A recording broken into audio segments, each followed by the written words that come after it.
A crying baby stopped the wedding cold, but what the maid of honor did next would pull her into the arms of the most feared man in Savannah. Rain hammered the stained glass windows as 200 guests turned toward the back of the chapel. Nolan Pierce stood there in a black suit holding his screaming 8-month-old daughter like a man facing an enemy he could not defeat. Beside the altar, Claire Donovan felt the sound tear through the grief she had buried for 3 months. Her own baby was gone. Her arms had been empty ever since. Then she stepped away from the bride. What happened next was not only about calming a child. It was about grief, dangerous love, and the moment two broken people discovered that family can begin in the most unexpected place. Stay until the end. Like the video and comment where you are watching from. 3 hours before Claire Donovan stepped away from the altar, she had been standing alone in the bridal suite, fastening pearl buttons along the back of Megan Brooks's wedding gown. Outside, rain swept across the lawns of Blackwater Manor and struck the tall windows in silver sheets. The old estate sat beyond the edge of Savannah, surrounded by oak trees heavy with Spanish moss. Thunder rolled over the grounds, low and distant, while guests arrived beneath black umbrellas. Megan watched Claire through the mirror. "You were pulling that button like it insulted you." Claire loosened her grip. "Sorry. You have said that at least 12 times today. Then I am getting very good at it." Megan turned carefully, gathering the lace skirt in both hands. She looked radiant, but the concern in her eyes softened the brightness of her smile. "You do not have to pretend with me. I am not pretending. Claire." The single word landed gently. Claire looked down at the last pearl button. Her hands were steady because she had trained them to be. 3 months of signing forms, returning phone calls, answering condolences, and telling clients that grief did not follow a schedule had taught her how to perform stability. She fastened the button. "This is your wedding day," she said. "You are not spending it worrying about me. I have worried about you every day since Grace died." The room became smaller. Claire turned toward the window before Megan could see the change in her face. Rain blurred the gardens beyond the glass. Somewhere downstairs, a string quartet began tuning their instruments. "I came," Claire said. "I know. I put on the dress. I wrote the speech. I remembered the rings. I am standing here." Megan stepped closer. "Standing is not the same as being all right." Claire pressed her fingertips against the cool window. She had heard similar words from her therapist, from her mother, from colleagues who watched her return to work too soon and chose careful language around her. No one knew what else to say. Claire did not know what she wanted them to say. Grace had been born at 32 weeks after a night of sharp pain and rising blood pressure. Claire remembered the ambulance lights against the ceiling. She remembered Owen arguing with the nurses because he had been told to leave the room. She remembered a doctor saying they needed to move now. After that, there was darkness. When Claire woke, her body felt torn apart and her arms were empty. The nurse had stood beside the bed with red eyes. Grace had lived for 11 minutes. Claire had been unconscious for all of them. By the time she asked to see her daughter, hospital procedures had already carried Grace somewhere Claire could not follow.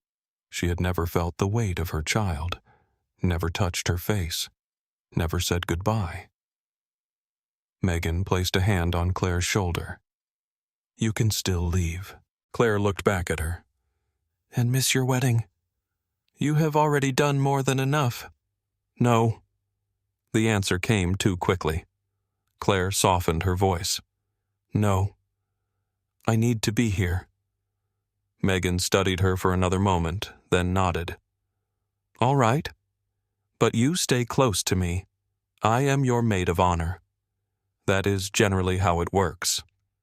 Megan smiled, though worry remained beneath it. A knock sounded at the door.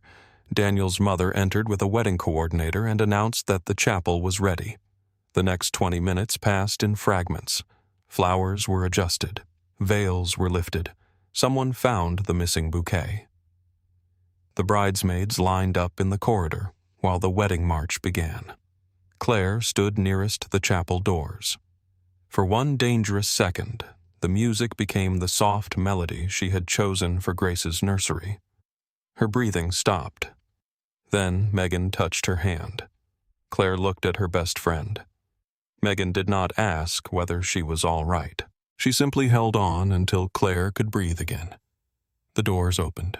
Warm candlelight spilled into the corridor. Claire walked forward.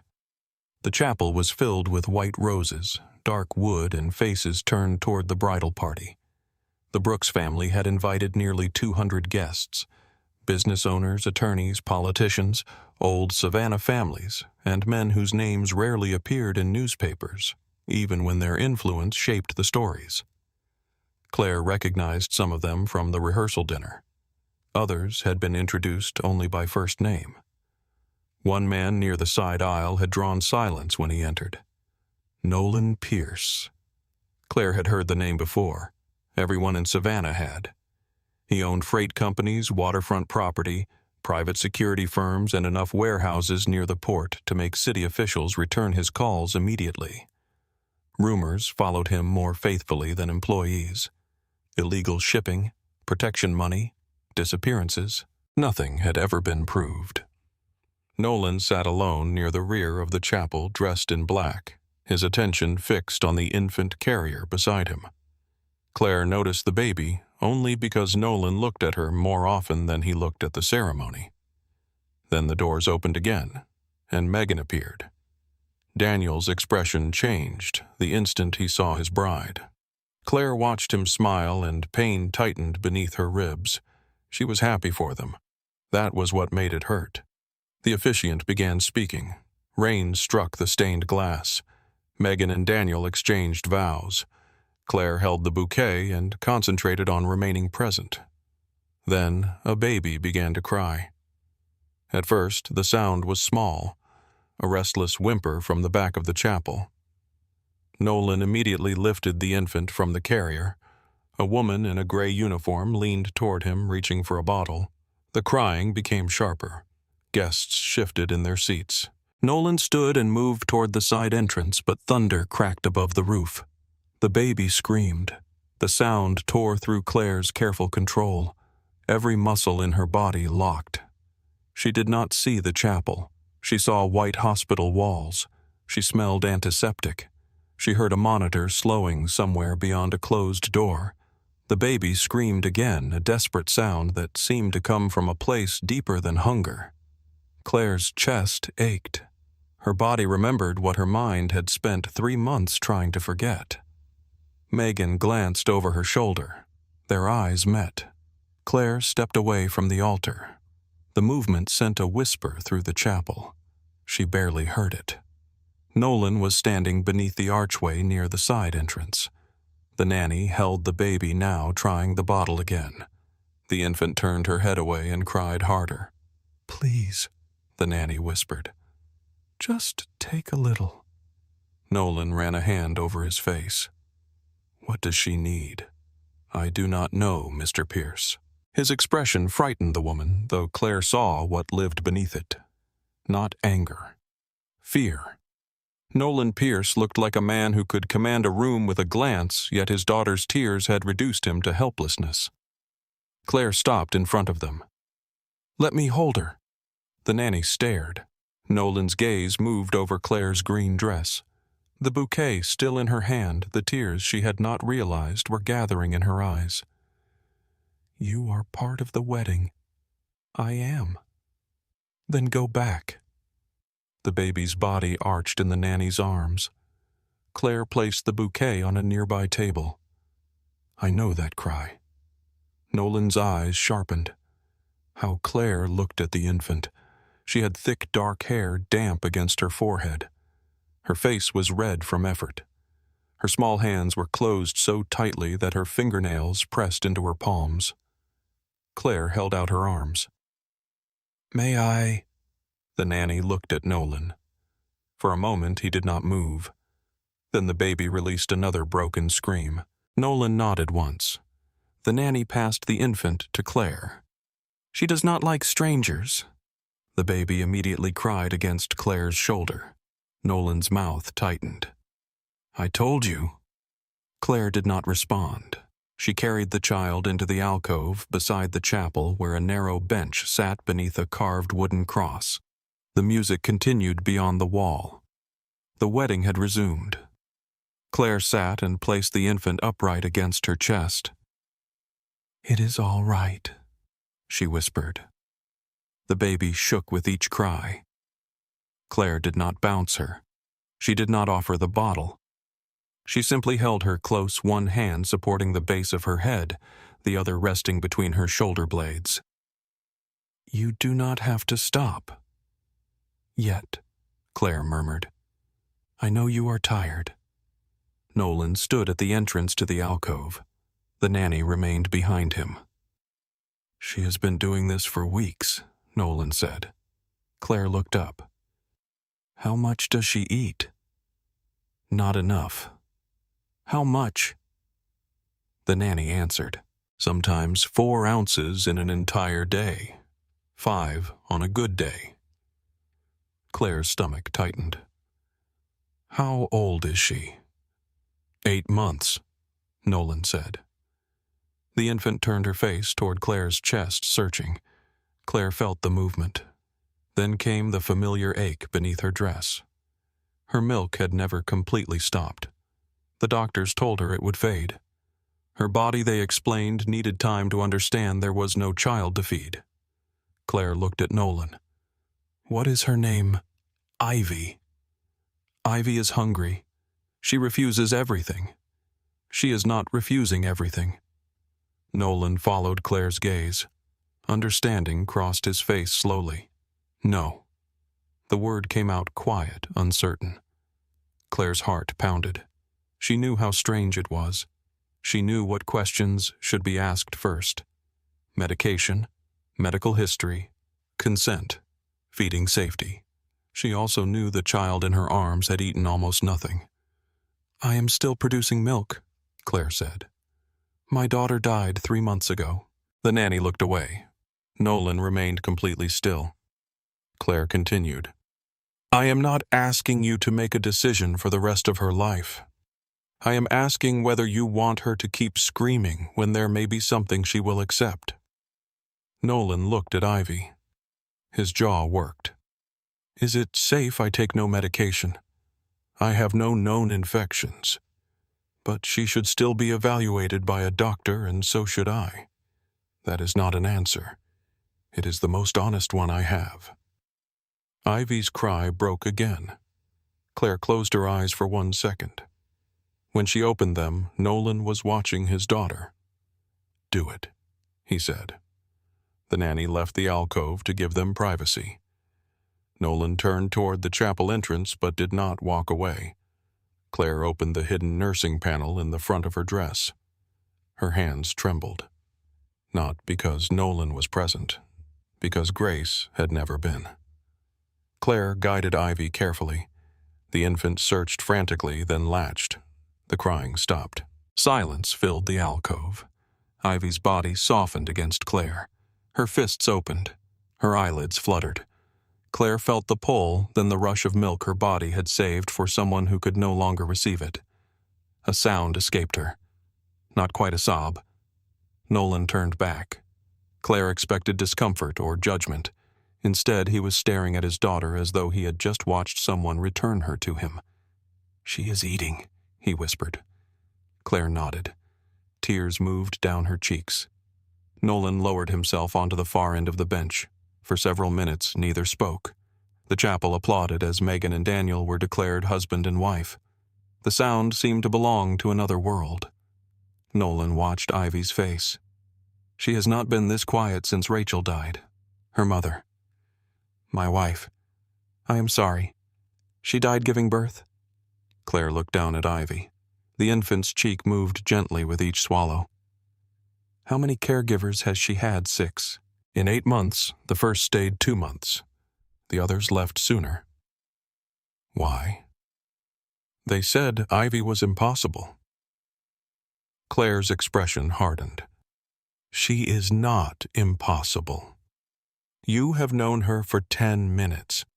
I know what distress looks like. And you think everyone else missed it? I think they were trying to stop the crying instead of understanding it." Nolan leaned forward, forearms resting on his knees. The doctors tested her for reflux, allergies, problems with her stomach. They said she was physically healthy. Healthy babies can still feel unsafe.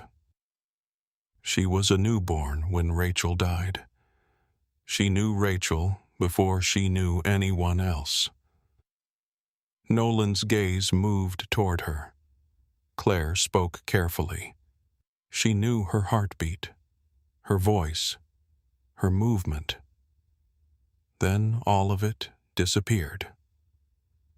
Since then, every person who feeds her has eventually left. Nolan looked toward the floor. I hired the best people. That is not the same as giving her consistency. His face changed. Claire realized she had struck something raw. You think this is my fault? I think you are grieving and you kept putting strangers between yourself and your daughter because being close to her hurt. Nolan stood. For an instant, danger entered the small room. The air felt heavier. Claire did not move. Then Nolan looked at Ivy, and the anger vanished as quickly as it came. When she cries, he said, I hear Rachel begging the doctors to save her. Claire's breath caught. Nolan turned toward the window. I was downstairs when it happened. There was a problem with one of my companies. I thought I had time. His voice remained controlled, but one hand closed into a fist. By the time I reached the operating room, Rachel was unconscious. They gave me Ivy while my wife died 3 floors below. Claire saw the memory move through him. Not as a story, as a wound that had never closed. I looked at my daughter. Nolan continued, and all I could think was that Rachel had died, bringing her into the world. Ivy slowed her feeding. Claire stroked the baby's hair. You were not ready to be her father. No. But she still needed you. Nolan looked back. There was no defense left in his face. I know. Ivy released Claire and settled against her breast asleep. Claire adjusted her dress and lifted the baby to her shoulder. Nolan watched every movement. What do I do now? He asked. Call her pediatrician. I already have. Call again. Tell them exactly how little she is eating. Ask for a weight check and a developmental assessment. And after that, find one caregiver who stays. His eyes held hers. You. Claire almost laughed. The request was too immediate, too impossible. I have a practice. I will compensate you. That is not the problem. Then tell me the problem. I do not know you. Nolan's expression became still. You know enough to be afraid. Yes. The honesty seemed to surprise him. He glanced toward the chapel. Guests were beginning to move into the reception hall. I am asking for 2 weeks, he said. Help me establish a routine. Help me understand what she needs. I will arrange any medical care you request. Claire looked at Ivy. The baby's warm weight rested against her in a way that felt both healing and cruel. For the first time since Grace died, Claire's arms were not empty. That truth frightened her more than Nolan Pierce. I cannot become her therapist, Claire said. I did not ask you to. You are asking me to move into her life while I am still grieving my own daughter. I am asking you to keep her alive long enough for me to learn how. Claire looked up sharply. Nolan did not soften the statement. She is losing weight, he said. She barely sleeps. Every person I hire leaves. I can protect her from enemies I understand, but I cannot protect her from this. Footsteps approached. Megan appeared at the entrance to the alcove, still holding Daniel's hand. Her eyes moved from Claire to Nolan, then to Ivy sleeping against Claire's shoulder. Is she all right? She finally ate, Claire said. Megan studied her face. How Claire did not answer immediately. Megan understood. Her gaze dropped to the front of Claire's dress, then returned to her eyes. Daniel looked toward Nolan. "Should we give you privacy?" "No," Megan said. "I need to speak with Claire." Nolan stood. "I will be at the reception."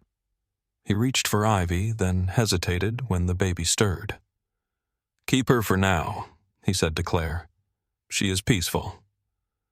He took a black card from his pocket and placed it on the bench. Only his name and telephone number were printed on it. Then he left with Daniel. Megan waited until they were alone. "Tell me you did not just agree to something." "I did not agree. You have his daughter in your arms. She needed to eat. And you needed to feed someone." The words cut cleanly. Claire looked away. Megan sat beside her. "I am not judging you. It sounds like you are. I am scared for you. I know Ivy is not Grace. Do you?" Claire's eyes burned. "I know my daughter is dead." Megan's face crumpled. She reached for Claire's hand. "I am sorry." "No. You are right to ask." Claire looked at Ivy. The baby's lips remained slightly parted in sleep.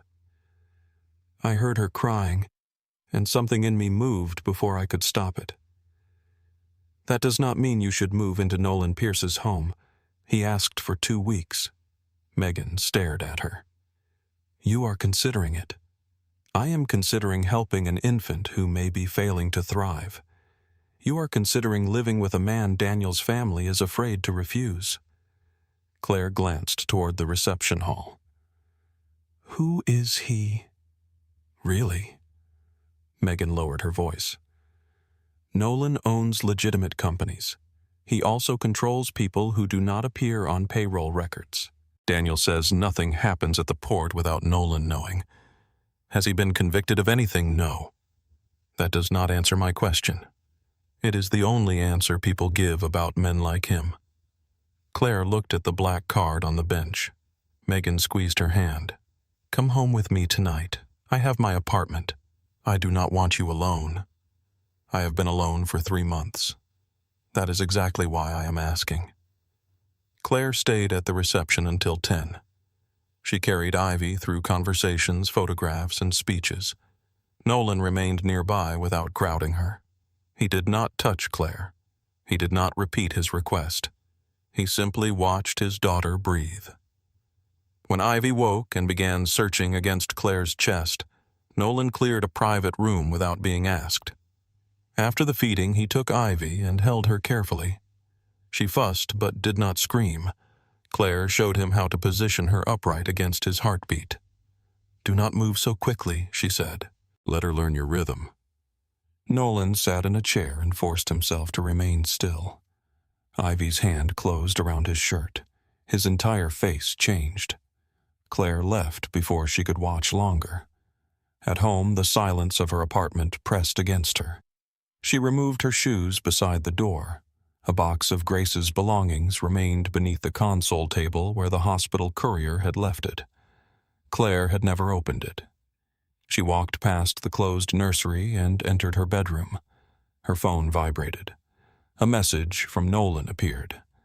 Ivy had accepted 2 ounces from a bottle while lying against his chest. A photograph followed. Nolan sat in a dark room with his daughter asleep beneath his chin. Claire stared at the image. Then another message arrived. "I know this is unfair. Please come tomorrow." Claire sat on the edge of the bed. For a long time, she listened to the rain. At 7 the next morning, she called Megan. "I need you to come with me." Savannah River Tower rose above the financial district, all glass and steel overlooking the water. Security examined Claire's identification twice. Megan remained close beside her as a private elevator carried them to the top floor. The doors opened directly into Nolan's penthouse. He was waiting near the windows with Ivy in his arms. The baby was already crying. Nolan looked exhausted. "You came." Claire held up a folder. "To talk." Megan placed the folder on the table. These are the conditions. Nolan looked from Megan to Claire. You brought a contract. I brought boundaries, Claire said. He opened the folder. The agreement stated that Claire would stay for 14 days. She would keep her apartment, her practice, her personal accounts, and unrestricted access to transportation and communication. She could leave at any time. Ivy would be evaluated by independent medical professionals. Claire would not act as Ivy's therapist. Megan would receive daily check-ins and the names of every security employee assigned to the residence. Nolan read the final condition. No criminal activity in your presence, he said. Yes, that may require interpretation. It does not. For several seconds, the only sound in the room was Ivy crying. Nolan picked up a pen. If I sign this, you stay for 14 days, and you help me learn. I help Ivy. Learning is your responsibility. Nolan signed. By noon, a pediatrician and lactation consultant were examining Ivy in the nursery. The doctor weighed her twice. Her expression became serious. She is significantly underweight. Nolan stood beside the examination table. How serious? If she does not begin gaining soon, we may need to admit her for nutritional support. The words struck him harder than any accusation. He looked toward Claire. Claire did not rescue him from the truth. The lactation consultant explained that Claire's milk alone might not meet Ivy's needs. They would combine nursing expressed milk formula and age-appropriate solid foods while monitoring every intake. She also needs to learn that comfort can come from more than one person, the consultant said. Claire can help establish safety, but Ivy must build trust with her father and other consistent caregivers. Nolan nodded as though memorizing orders. When the professionals left, he remained beside the empty examination table. I should have known. Claire stood in the doorway. You knew she was struggling. I did not know she was starving. You kept changing people and hoping one of them would solve it. His eyes closed. Claire continued more gently. You cannot change the last 8 months. You can stay for the next 10 minutes. Ivy began crying in the adjoining room. Nolan looked toward the sound. His instinct was visible. Find someone else. Hand the pain away. Claire stepped aside.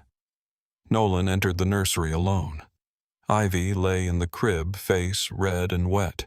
He lifted her awkwardly. The crying grew louder. Nolan's shoulders tightened. Claire remained at the doorway. What do I do? Sit down. He sat in the rocking chair. Now what? Hold her against your chest. She is fighting me. Let her. Nolan looked at Claire as though she had suggested surrender. She needs to know her feelings will not make you disappear. He adjusted Ivy and held her close. Her screams filled the room. Nolan did not move. Minutes passed. The crying weakened. Ivy's fist caught in his shirt. Nolan lowered his head until his cheek rested against her hair. I am here, he whispered. I am still here. Claire turned away before either of them could see her cry. That evening, Nolan showed her the guest room beside Ivy's nursery. Claire's suitcase had already been placed near the bed. She looked at him. I did not authorize anyone to enter my apartment. Megan brought it. Claire relaxed slightly. The room was warm, simple, and unlike the rest of the penthouse. A comfortable chair stood beside the window. Fresh linens covered the bed. Nolan remained in the hallway. If you need anything, ask Marcus. He runs security. I will ask you. His eyebrows lifted. This is your daughter. I am not building a routine around a man who disappears behind employees. Nolan accepted the rebuke.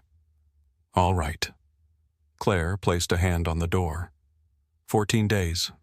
I remember. She closed the door.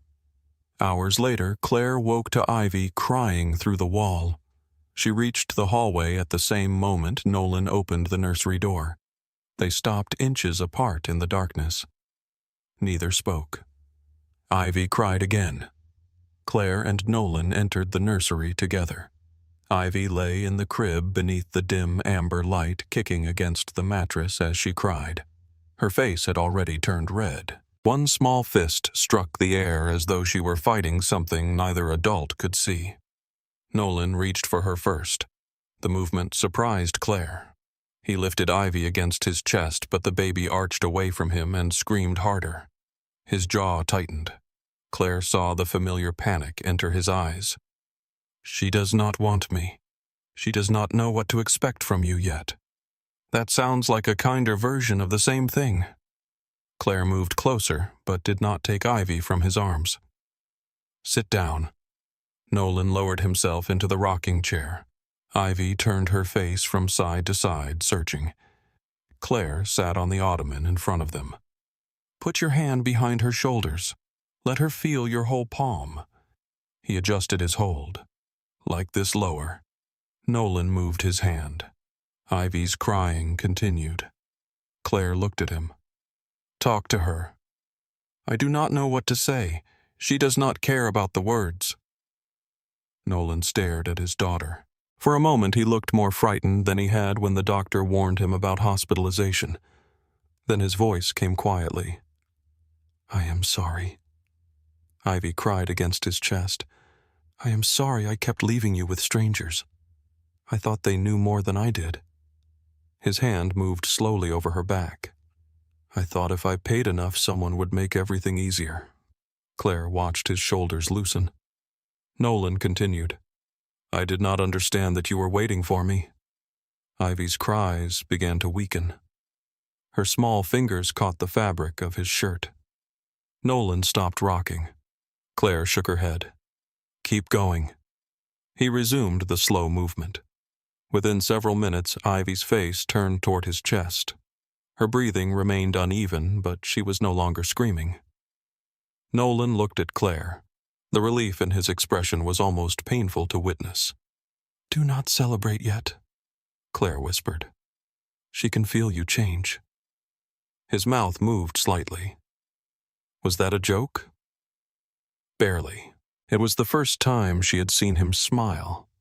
The expression transformed him. It softened the hard lines around his eyes and made him appear younger, almost ordinary. Claire immediately looked away. Ivy settled against him. Nolan lowered his head and kissed the top of her hair. They stayed in the nursery until the rain weakened beyond the windows and the city became quiet beneath them. The next morning began before sunrise. Claire woke to the smell of coffee and the faint sound of Nolan speaking in another room. She pulled on a sweater and followed his voice into the kitchen. Nolan stood near the windows with a phone pressed to his ear. He wore dark trousers and a white shirt with the sleeves rolled to his forearms. His voice was calm, but the man on the other end was clearly receiving instructions he would not question. No changes without my approval. He listened. Then find another driver. Another pause. I do not care whose nephew he is. If he cannot follow procedure, he does not work for me. Nolan ended the call and placed the phone on the counter. Claire poured herself a cup of coffee. That sounded peaceful. You heard one side of the conversation. I heard enough. Nolan glanced toward the hallway. Ivy is still asleep. That is good. She slept for 4 hours. That is also good. I checked her breathing 7 times. Claire looked over the rim of her cup. That is less good. He gave her a tired look. I was making sure she was alive. You have a monitor. I do not trust machines. You trust armed men in your lobby. They are easier to replace. Claire stared at him. Nolan's expression remained serious. Then she realized he was teasing her. A laugh escaped before she could stop it. It was small and brief, but it changed the room. Nolan watched her. Claire looked down at her coffee. What? Nothing. You are staring. I have not heard you laugh. The warmth vanished from her face. Nolan seemed to regret the observation. He reached for his phone. A cry came from the nursery. Claire moved automatically.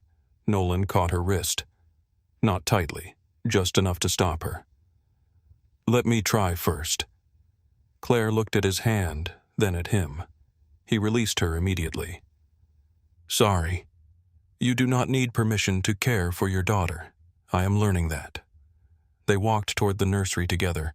Nolan entered alone. Claire remained in the hallway.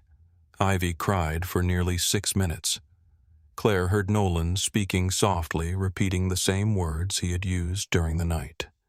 "I am here. I am still here." The crying slowly faded. When Nolan emerged, Ivy was asleep against his shoulder. His eyes met Claire's. He did not smile. He did not need to. The victory was visible in the way he held himself. Over the following days, the penthouse developed a rhythm. Claire recorded every feeding in a notebook the pediatrician had given her. Nolan weighed Ivy each morning and wrote the number twice, as though one set of figures might disappear if he did not protect it. Marcus learned how to prepare formula without making it too hot. He stood in the kitchen holding the bottle with the same concentration he might have used to dismantle an explosive device. Claire watched him test the milk against his wrist. "You look terrified." "I have been shot twice," Marcus said. Neither time required measuring powder. Ivy accepted half an ounce from him before turning away. Marcus looked offended. Claire took the bottle. "She is finished." She barely drank. She decided when she was done. "That is progress." Marcus looked at Ivy. "Your standards are low. For now." Nolan conducted morning meetings from the dining table instead of his office. Men in dark suits entered the penthouse carrying folders and speaking in careful voices. They always stopped when they saw Claire. Nolan never introduced her. He simply made room beside him for Ivy's bassinet and continued discussing shipments, contracts, and waterfront permits. Claire understood enough to recognize that some of the conversations were legitimate. Others were protected by language designed to mean more than it said. One morning, Nolan reviewed financial reports while Claire fed Ivy in the chair near the windows. He kept his eyes on the documents, but Claire noticed every time his attention shifted toward the baby. Ivy rested one hand against Claire's chest. Nolan's phone rang. He answered. The voice on the other end was loud enough for Claire to hear anger, though not the words. Nolan's expression hardened. "No." He listened. "I said move the meeting." Another pause. "They flew in from New York because they wanted something from me. They can wait until tomorrow." He ended the call. Claire raised an eyebrow. That sounded important. It was.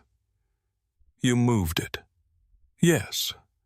For Ivy's appointment, Nolan closed the folder. "She took a bottle from me this morning." Claire waited. He looked almost embarrassed by the admission. "I wanted to be there when the doctor weighed her." Something inside Claire shifted. Not trust. Not yet. But the beginning of it. At the pediatrician's office, Ivy had gained 11 ounces. The doctor checked the chart twice. "This is encouraging." Nolan leaned forward in the chair. "Encouraging or good? Both. Is she out of danger?" "Not yet." His shoulders tightened. The doctor continued. "She is tolerating more food. Her hydration has improved. She is also making better eye contact and showing more interest in movement."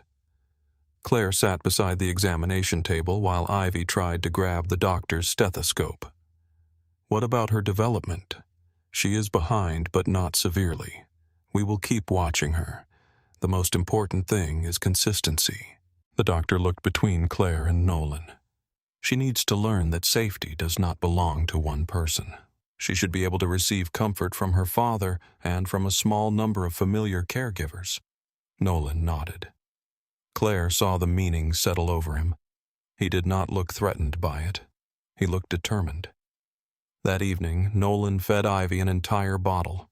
Claire remained in the room but did not interfere. Ivy fussed at first. Nolan adjusted his hold. He hummed the song Claire had heard through the wall on her first night. The melody was slow and unfamiliar. Ivy stopped fighting. She finished 4 ounces. Nolan stared at the empty bottle. She did it. You did it together. He looked at Claire. You could sound more impressed. I am trying not to make you impossible to live with. His mouth curved. Too late. The days passed. Ivy began waking with curiosity instead of panic. She learned the sound of Claire's footsteps. She also learned Nolan's voice. When he entered the nursery, she turned toward him. The first time it happened, Nolan stopped in the doorway. Claire was sitting on the floor with Ivy between her legs. She knows you, Claire said. Nolan lowered himself beside them. Ivy reached for his watch. He removed it and placed it in front of her. She immediately put the leather strap in her mouth. That cost more than my first car, Nolan said. Claire handed him a cloth toy. Then stop offering expensive objects to babies. I did not offer it. You placed it directly in front of her. Nolan examined the wet watch. She has expensive taste. She has no taste. She also tried to eat Marcus's tie. That tie deserved it. Claire laughed again. This time she did not stop herself.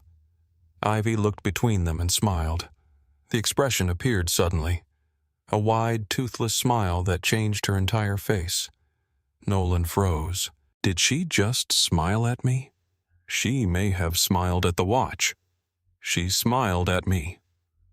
Of course, you saw it. I saw something. Nolan picked Ivy up and held her at eye level. Do it again. Ivy stared at him, then spit up on his shirt. Claire covered her mouth. Nolan looked down at the stain. Is this normal? Completely. She has never done that to me. She feels safe enough to be rude. Nolan looked at Ivy. Excellent. By the end of the second week, Claire had stopped counting the days. Her suitcase remained unpacked in the guest room. Her clothing hung in the closet beside empty space. Her laptop stayed open on the desk Nolan had placed near the window.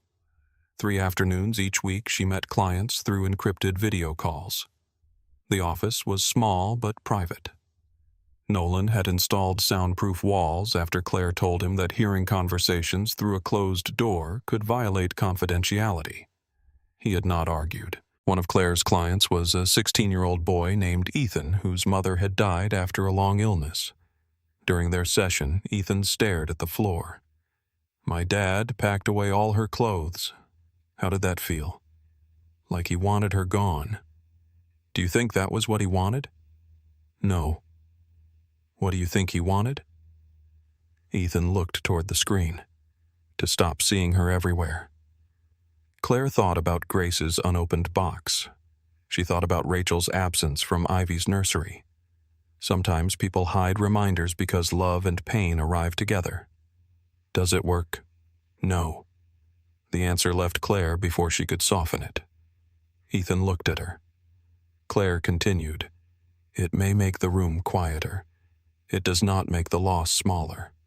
What am I supposed to do? You can keep something that reminds you of her. You can say her name. You can build a life that still has a place for what happened. Ethan frowned. Is that moving on? I do not think people move on from someone they love. What do? They learn how to carry the love without letting the pain decide every step. The session ended 30 minutes later. Claire closed the laptop. She remained in the chair, staring at her reflection in the dark screen. A knock sounded at the door. Nolan entered after she answered. Ivy is asleep. Good. You told your client something you do not believe. Claire looked at him. You were listening.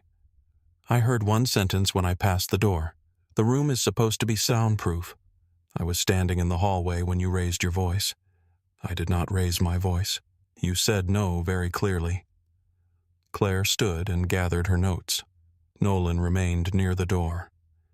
You tell people they can keep living without betraying the dead. That is my job. Do you believe it? Claire placed the notes in a locked drawer. Believing and surviving are different skills. Nolan studied her. Which one are you doing today? Yes. Claire looked through the window at the river below. Surviving. Nolan stepped closer. Is that all this is? She turned. What you staying here? The question unsettled her. I am helping Ivy. That is not what I asked. Claire's pulse changed. Nolan seemed to recognize it.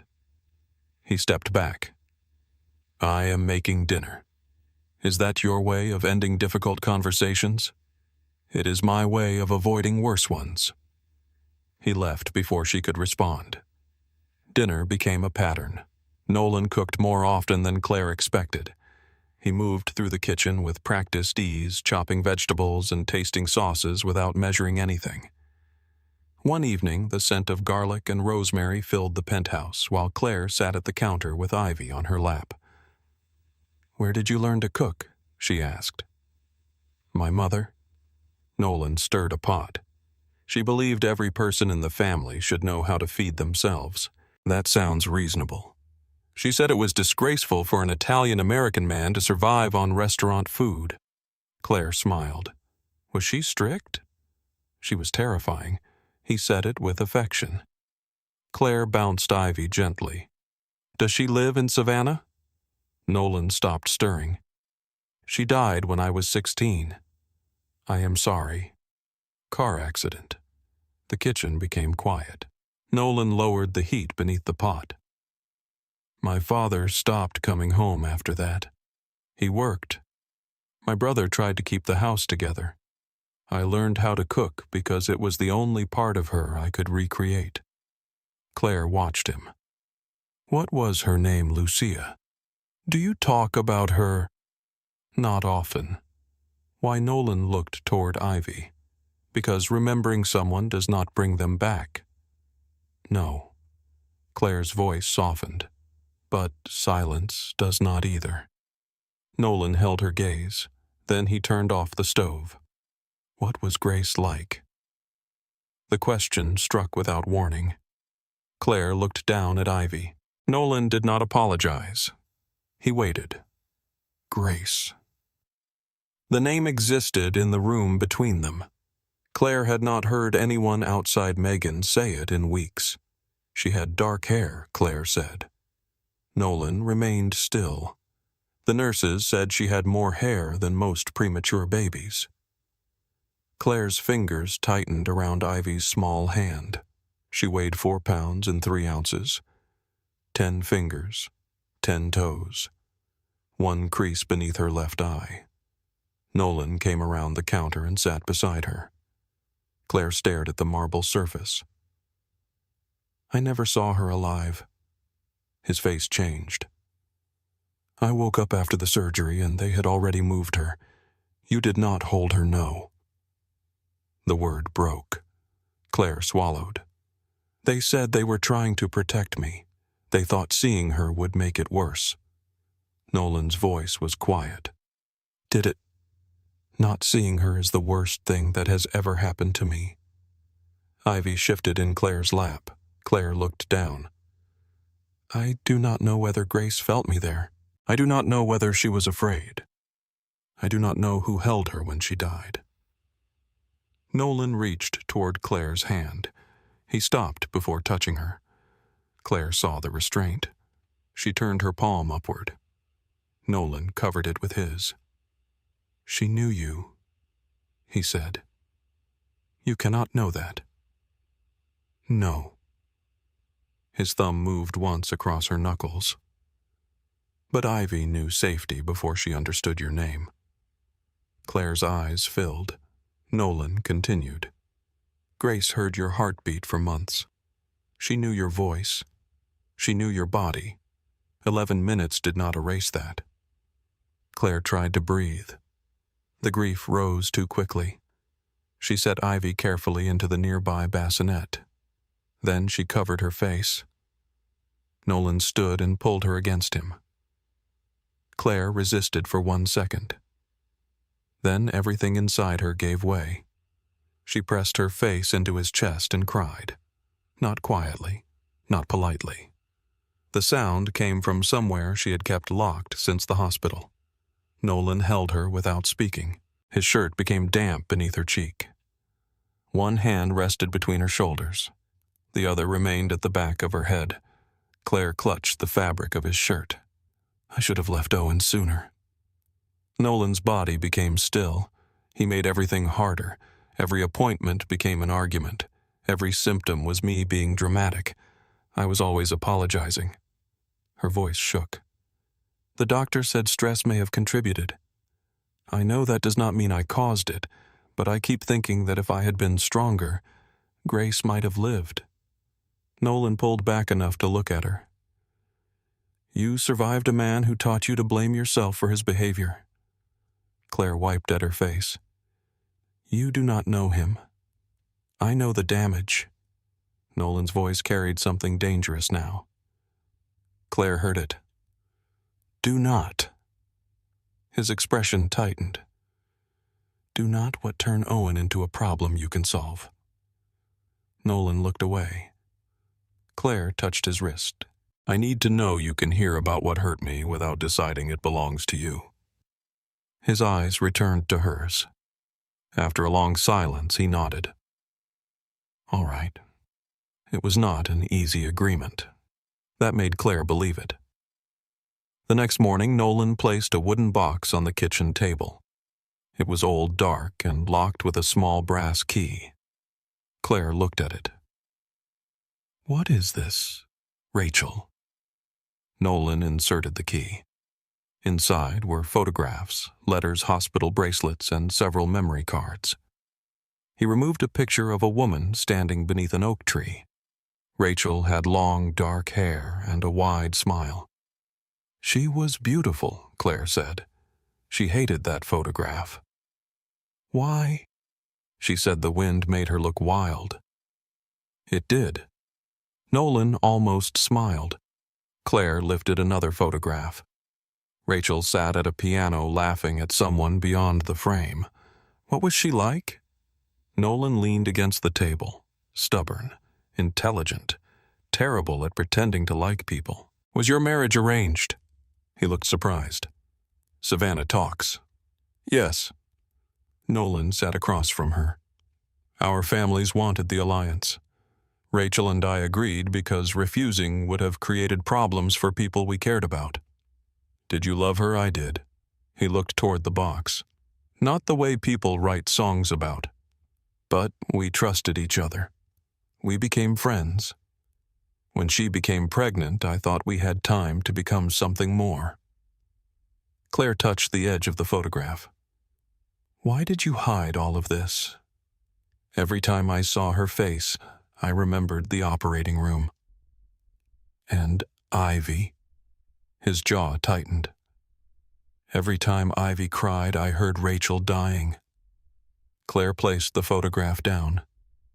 You loved Rachel by refusing to look at what she left behind. The words landed hard. Nolan stared at her.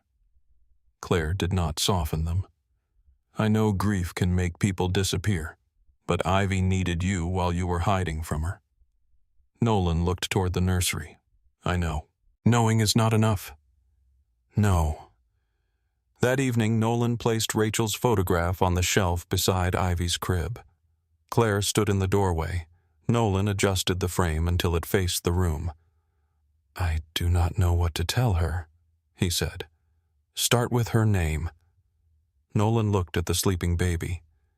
Your mother was Rachel. His voice shook slightly. She loved music. She hated roses. She wanted you to grow up somewhere quiet. Claire stepped away and left him alone with his daughter. 3 weeks after the wedding, Megan demanded coffee. Claire chose a cafe several blocks from the penthouse. Marcus followed at a distance while Claire pushed Ivy in a stroller. Megan was already waiting outside. She hugged Claire first. Then she knelt beside the stroller. So this is the baby who stole my maid of honor. Ivy stared at her. Megan smiled. She is beautiful. She is doing better. I can see that. They sat at a table near the window. Ivy rested in Claire's arms, watching the movement of people outside. Megan studied Claire. You look different. Bad different. Less absent. Claire looked down. Taking care of her helps. And Nolan. Claire lifted her coffee. What about him? You said his name like that. Like what? Like you are trying not to say too much. Claire glanced toward Marcus. He stood near the entrance, pretending not to listen. Megan leaned closer. Are you sleeping with him? No? Do you want to? Claire nearly dropped her cup. Megan. That is not a no. Claire looked at Ivy. He is complicated. That is a word people use when the honest word feels dangerous. What honest word? Megan waited. Claire lowered her voice. I care about him. How much I do not know. Then find out before you build your life around his daughter. Claire's chest tightened. I am not building my life around anyone. You have not slept in your apartment for 3 weeks. I still have it. You have stopped talking about leaving. Ivy needs consistency. Megan's expression softened. And what do you need? Claire had no answer. Megan reached across the table. Do you love Nolan? Or do you love the family you become when you are with him? The question stayed with Claire all the way back to the penthouse. Nolan was waiting in the living room. His phone rested on the table. His posture was too still. How was coffee? Good. Ivy fine. Claire removed her coat. Nolan, we need to talk. His expression closed immediately. You want to leave? I did not say that. You did not have to. Claire walked closer. I want to understand what this is. This is you helping my daughter. That stopped being true days ago. Nolan looked away. Claire continued. The agreement ended last week. I know. You did not mention it. Neither did you. Because I was afraid you would ask me to go. His eyes returned to hers. The admission altered the air between them. Nolan crossed the room slowly. You should go. Claire's heart dropped. He stopped several feet away. You should return to your practice, your apartment, your friends. You should choose someone whose name does not require security at the door. Is that what you want? What I want is not the safest thing for you. Stop deciding what I can survive. Nolan's control cracked. I want you here when I wake up. I want Ivy to look for you and know you will return. I want to hear you working in the next room. I want to cook dinner while you tell me I am doing everything wrong. Claire's breath caught. Nolan stepped closer.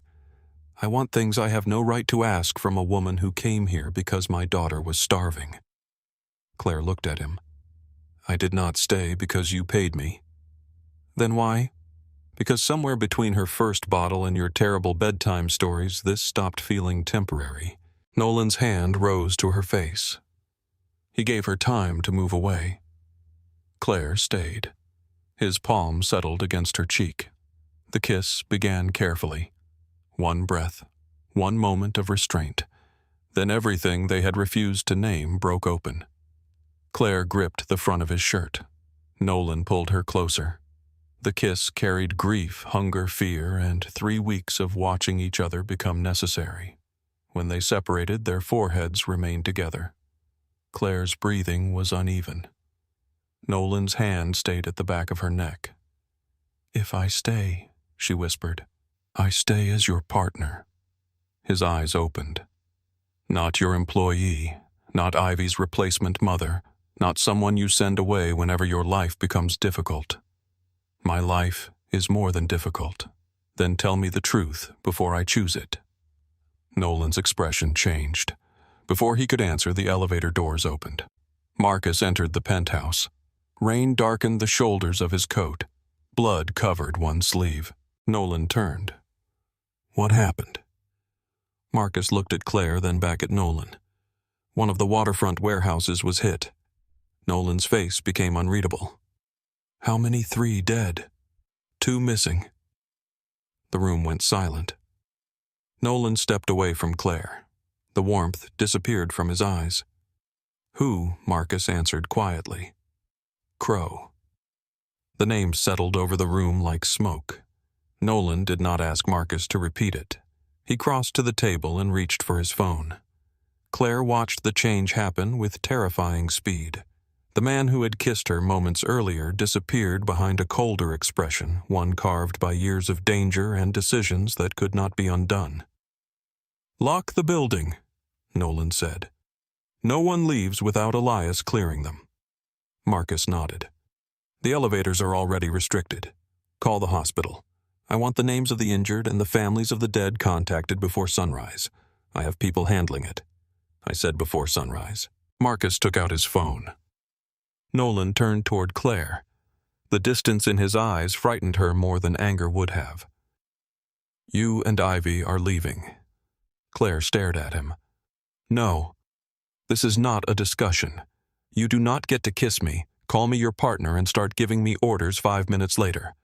3 men are dead." I heard him. Nolan stepped closer. "Then understand what that means. I understand someone attacked you. They attacked a property registered to one of my companies.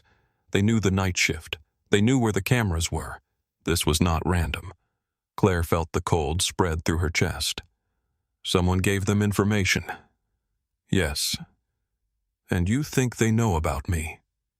Nolan did not answer. He did not need to. Claire looked toward the nursery. Ivy was asleep several rooms away, unaware that the shape of her life had just changed again. "Where do you want us to go?" "A property in the mountains. You said I was leaving." "You did not say we were." Nolan's jaw tightened. "I have to stay here." "No. Claire. No. You do not send us somewhere and disappear into a war." His voice lowered. "You have no idea what you are asking. Then explain it." Marcus glanced between them. Nolan noticed. "Give us the room." Marcus left without argument. The elevator doors closed behind him. Nolan stood with both hands braced against the edge of the table. "Silas Crow has been trying to take control of the southern shipping routes for years. He believes the port belongs to the families who controlled it before my father expanded into it. And tonight he attacked a warehouse. He killed men who worked for me." Claire moved closer. "What happens now?" Nolan looked at her. "I respond." The word was calm. That made it worse. "How? You do not want the details. I asked for the truth, and I told you there are parts of me you will hate. Let me decide." Nolan looked toward the windows. Savannah stretched below them, wet and shining beneath the storm. "Crow expects retaliation," he said. "If I do nothing, other men will see weakness. If I move too quickly, I may walk into another trap." Claire heard the calculations beneath his voice. Men had died, yet Nolan was already measuring consequences. "What does he want? Control. Fear. Proof that I am distracted. Because of Ivy. Because of you." Claire stopped breathing. Nolan turned toward her. "The people around me know you stayed. They know I changed my schedule. They know I moved meetings and missed dinners. You think loving us made you vulnerable?" "Yes." The honesty cut deeper than denial would have. Claire folded her arms around herself. "Do you regret it?" Nolan crossed the room. "No." He stopped in front of her. "I regret that you are close enough for men like Crow to notice. That is not the same thing. It is the only distinction that matters tonight." A soft cry came from the nursery. Both of them turned. Claire moved first. Nolan followed. Ivy was awake, rubbing one fist against her face. Claire lifted her from the crib. The baby settled against her shoulder almost immediately. Nolan stood in the doorway. The contrast was almost unbearable. A moment ago he had been discussing dead men and retaliation. Now he looked at his daughter as though she were the last gentle thing left in the world. Claire adjusted Ivy's blanket. We go together.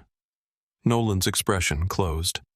I cannot run my organization from a mountain house. Why not?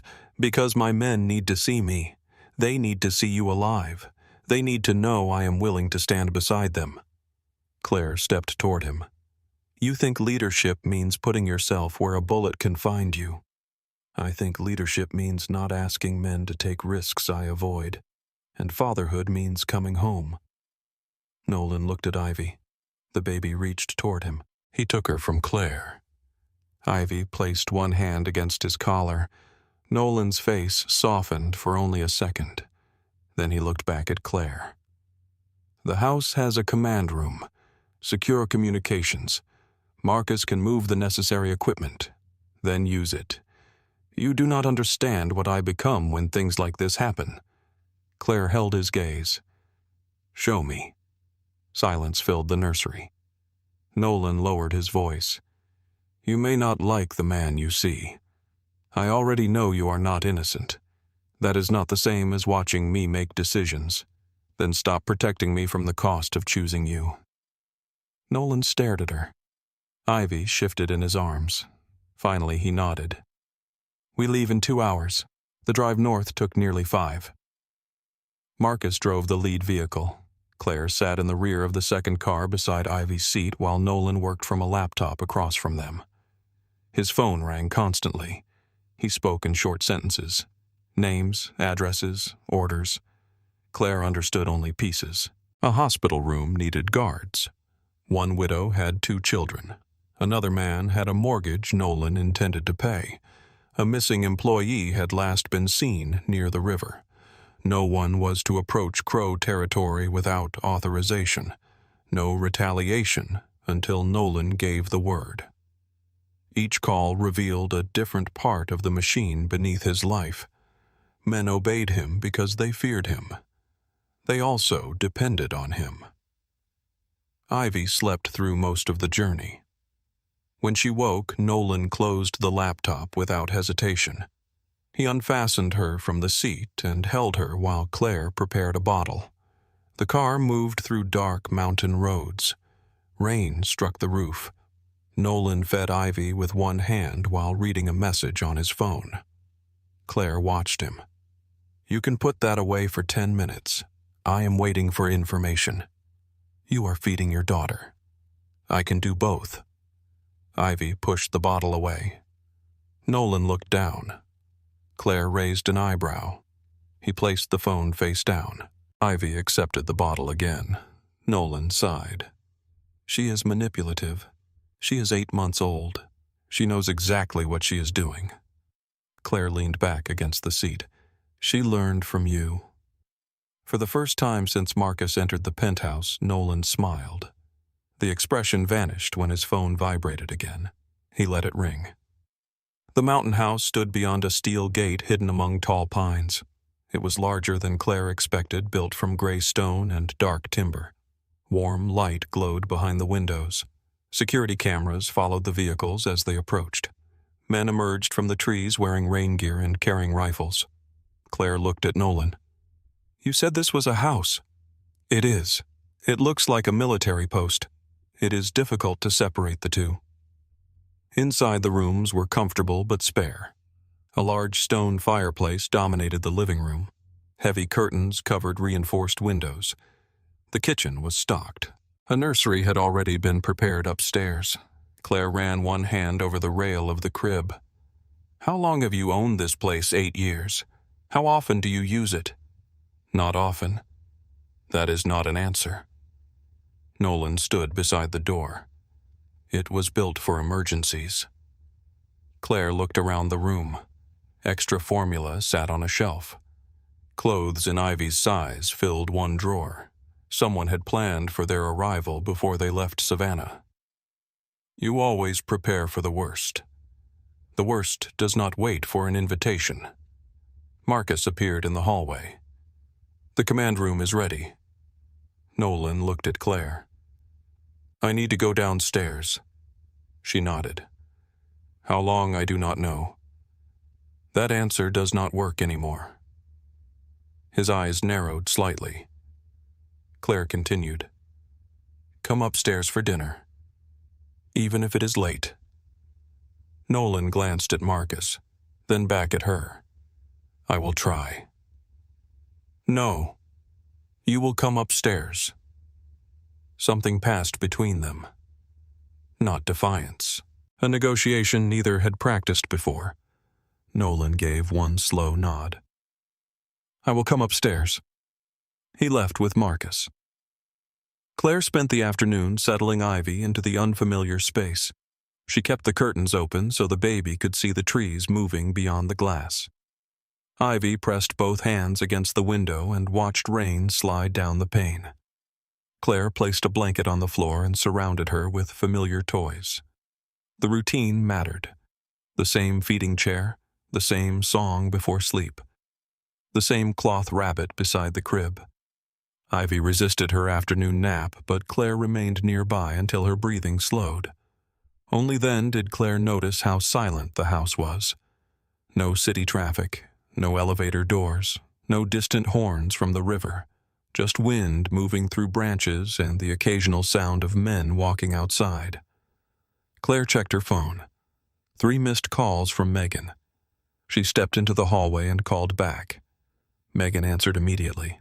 Are you safe? Yes. Where are you in the mountains? That does not make me feel better. I cannot give you the address. Claire, I do not have it. Megan was quiet. What happened?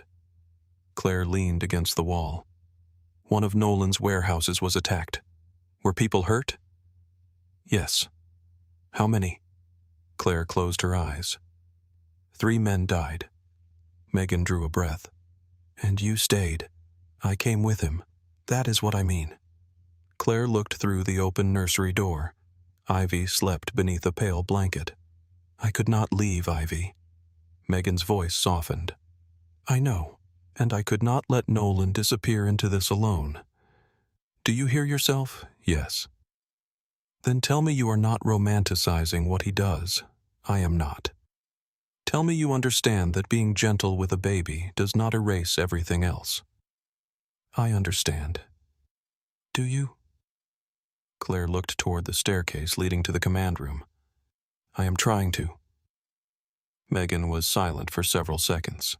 Then she said, Call me tomorrow. I will. And Claire, yes. Do not let loving him become another way of disappearing. The call ended. Claire remained in the hallway. The words followed her downstairs. The command room door stood partially open. Nolan sat at a long table covered in maps, photographs, and shipping records. Marcus stood near the wall. 2 other men spoke quietly beside a bank of monitors. Claire stopped outside. A voice came through a speaker. We have Crow's lieutenant in custody. Nolan leaned back in his chair. Was he at the warehouse? We believe he planned the attack. Believe is not enough. He knows where the missing men are. Marcus glanced toward the door and saw Claire. Nolan followed his gaze. The room went quiet. Claire stepped inside. Dinner. One of the men looked at Nolan, clearly expecting him to dismiss her. Nolan checked the time. It was almost 11. I said I would come upstairs. He closed the folder in front of him. The man near the speaker frowned. We need a decision. Nolan looked at the screen. No one touches him. Keep him secured until Elias verifies the evidence. He killed our people. We do not know that. He is Crow's man. That is not proof. The man's frustration was obvious. Nolan stood. No families, no civilians. No one dies because someone is impatient. Claire watched the room absorb the order. Nolan crossed toward her. Dinner. They ate in the kitchen after midnight.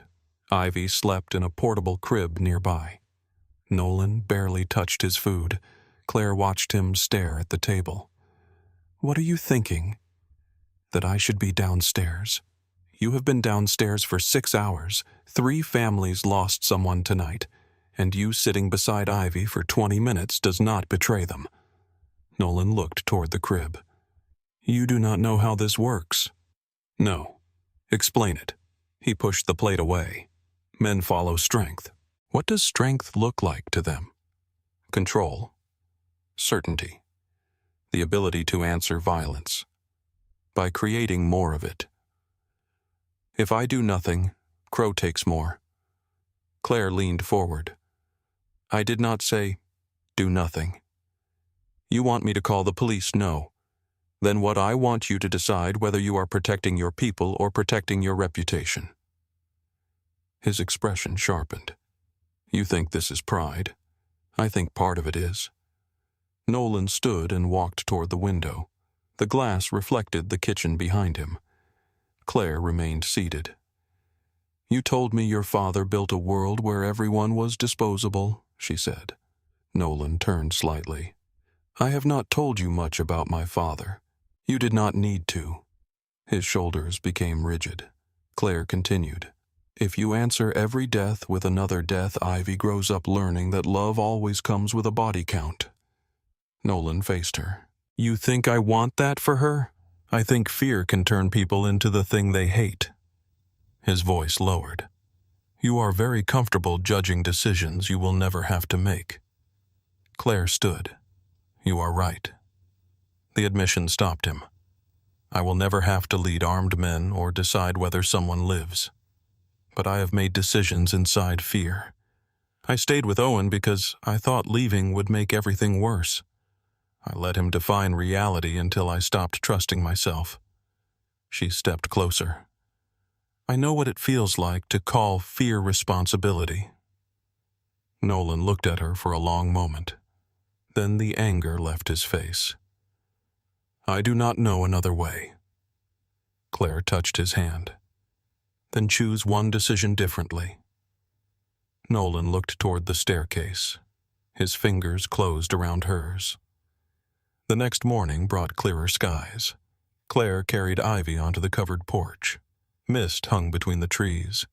The world smelled of wet earth and pine. Ivy stared at the forest with wide eyes. Nolan came outside carrying 2 cups of coffee. He looked exhausted. Claire accepted one. Did you sleep? No. Did anyone die? No. She glanced at him. That sounds like progress. Nolan rested his forearms against the railing. The lieutenant gave us the location of the missing men. A live one. Claire absorbed the answer. I am sorry. Nolan nodded. He also confirmed Crow ordered the attack. What are you going to do? 2 of Crow's captains requested a meeting. Why? They do not want a war. And Crow? He believes I will reject the offer. Claire watched Ivy reach toward the mist. Will you? Nolan looked at his daughter. No. The negotiations lasted 3 days. Nolan worked from the command room, but he came upstairs for every dinner. Sometimes he said very little. Sometimes he held Ivy while Claire ate. On the second night, he arrived with blood on his knuckles. Claire saw it immediately. What happened? Nothing. She set Ivy into the crib. Do not lie to me. Nolan looked at his hand. One of the men downstairs questioned my decision to negotiate. And you hit him. He reached for a weapon. Claire stared at him. Nolan's voice became quieter. I ended it before anyone fired. That is supposed to comfort me. No. He went to the sink and washed the blood away. Claire stood behind him. Is he alive? Yes. Is he still loyal to you? I do not know. Nolan dried his hands. Claire saw the weight in his face. Not satisfaction. Weariness. He turned toward her. This is what I meant. What the man you would see. Claire moved closer.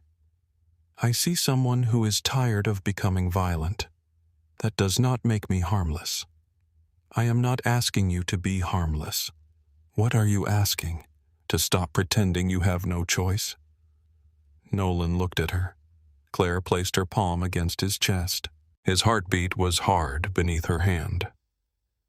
Every time you come back upstairs, you are choosing. His hand covered hers. For one moment, neither moved. Then Ivy made a small sound from the crib. Nolan looked toward her. "She pulled herself up today," Claire said. He turned back. "What?" Claire smiled. "On the coffee table." She stood for 3 seconds. "You did not call me. You were negotiating with armed criminals. I would have come. I know." The regret in his face was immediate. Claire took his hand. "She will do it again." The next morning, Ivy did. Nolan was on a call when she reached for the edge of the low table. Claire sat on the floor nearby.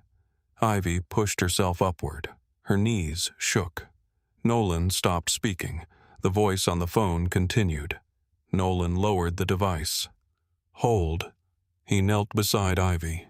Claire extended her hands but did not touch the baby. Ivy looked between them. "Come on," Nolan whispered. "You can do it." Ivy straightened. For 3 seconds she stood. Then she dropped onto her diaper and laughed. Nolan laughed with her. The sound filled the room. He lifted Ivy and kissed her cheek. "You are so strong." Ivy reached toward Claire. A sound left her mouth. "Ma." Claire froze. Nolan looked at her. Ivy repeated it. "Ma." Nolan's eyes softened. She knows who her mother is. Claire's happiness broke against something sharper. Rachel is her mother. The room became still. Nolan lowered Ivy. "I know." "Then do not erase her." "I did not mean to." "But you did." Claire stood. "I love Ivy. That does not give me the right to take Rachel's place." Nolan looked toward the photograph they had brought from the penthouse. It sat on a shelf beside the crib. "You are right." Claire had expected resistance. His agreement left her without words. That evening, Claire sat beside Ivy with Rachel's photograph in her hand. Nolan remained in the doorway. Claire pointed toward the woman in the picture. "This is your mother. Her name was Rachel. She loved music and hated roses." Nolan smiled faintly. "She also cheated at cards." Claire looked at him. "You never told me that." She denied it. "Was she good at it? Terrible?"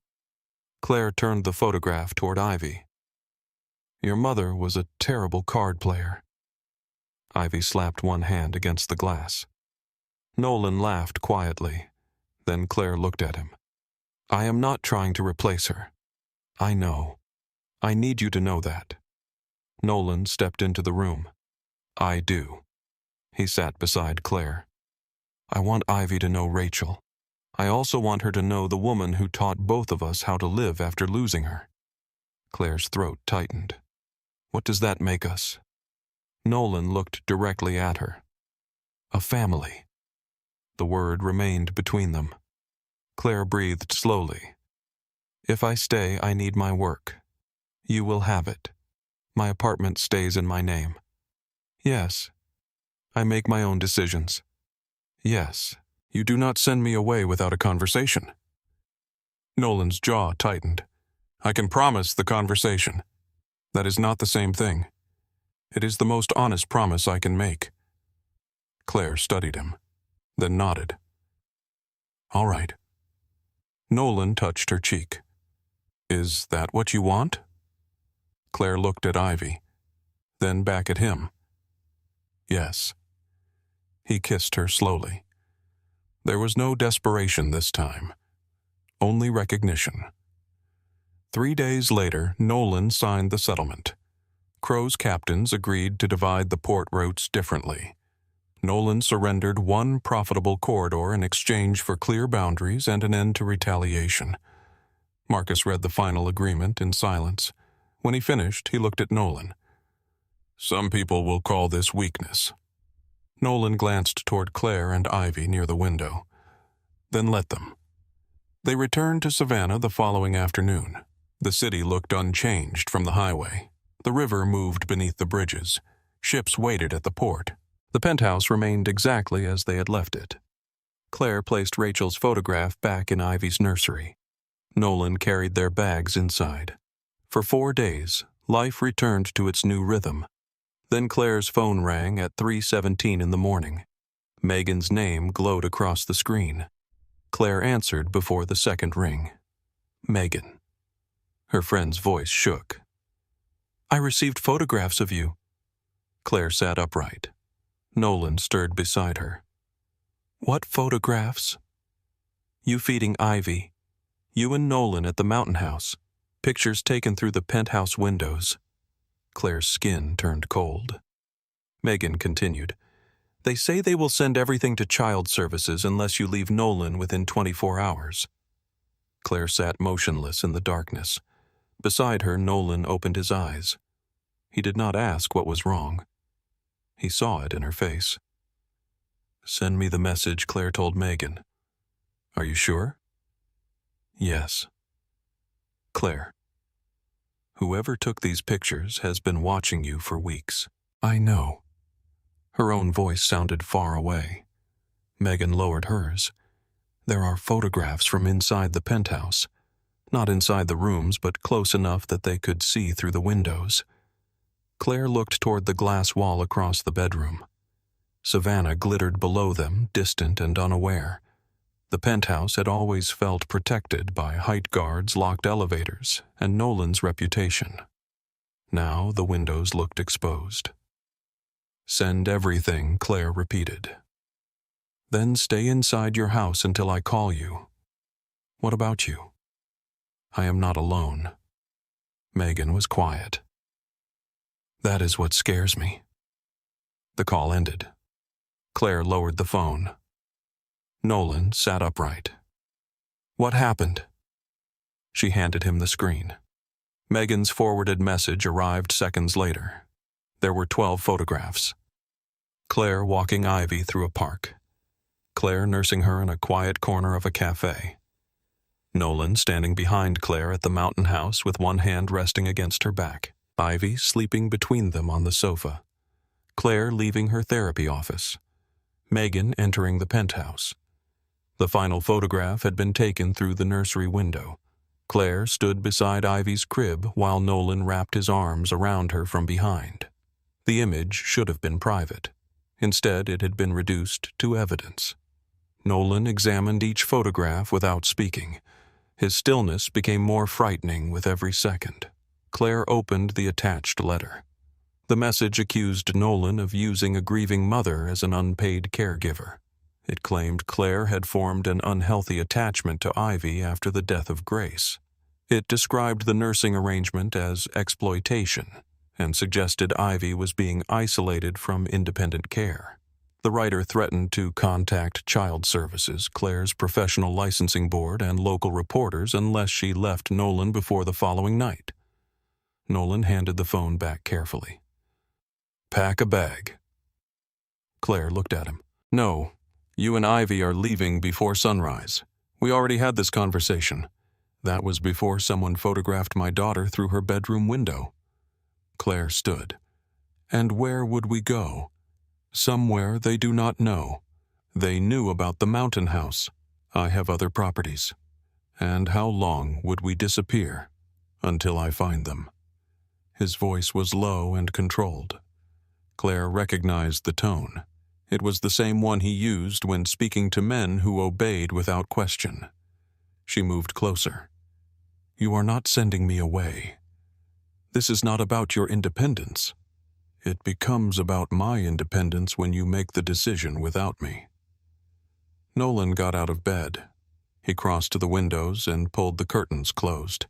The movement was sharp. "I can control whether you remain visible to people who want to hurt me. No, you can control your security. You can explain the risk. You can ask me to cooperate. You cannot remove me from my own life." He turned.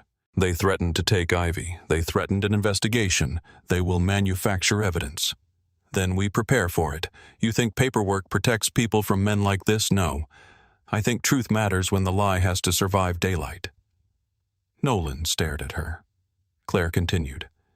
If I vanish after one anonymous threat, they learn that I am the easiest way to control you.